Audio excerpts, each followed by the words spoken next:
Got two nice slabs of pork belly. We're gonna cure it into some bacon. Get all the ingredients in the bag, seal it up, and then we'll flip it every day for about 7 days. Then we'll put it on the smoker. Make sure both pieces of belly are completely covered with kosher salt. Kosher salt. We smoked paprika for some good flavor. 1/4 cup, 1/8 cup of organic maple syrup. A couple palmfuls of brown sugar. Now we got all our ingredients in. We put a tiny bit of water just to kind of help melt down the ingredients. We're gonna seal her up and get her in the fridge.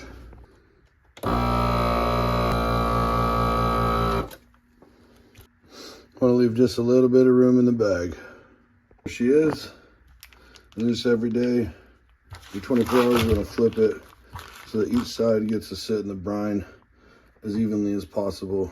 But we got 2 slabs in here. Usually don't do it like that, but we should be just fine.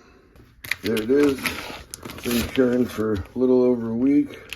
Now we're gonna smoke it. You want it to hit like 150 internal. You don't want it too hot because you do not want to render any of that fat. You just are trying to put some smoke on it for flavor and just kind of help that cure process. We got it set on low. I'm only running like 180. Skin side up. We're on the pellet grill just to make it easier to maintain the lower temp.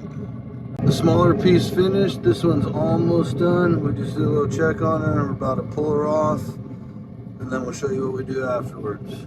Both pieces are done. We're gonna set them in the oven, let them rest till they're cool. Then we'll cut the skin off and put them away. Once it's nice and cool, we took our slicing knife, just slice the skin right off. Also, if you do this and you have dogs and you get a piece of the skin, don't throw this away. We cut it up into little treats, and the dogs love this pork skin.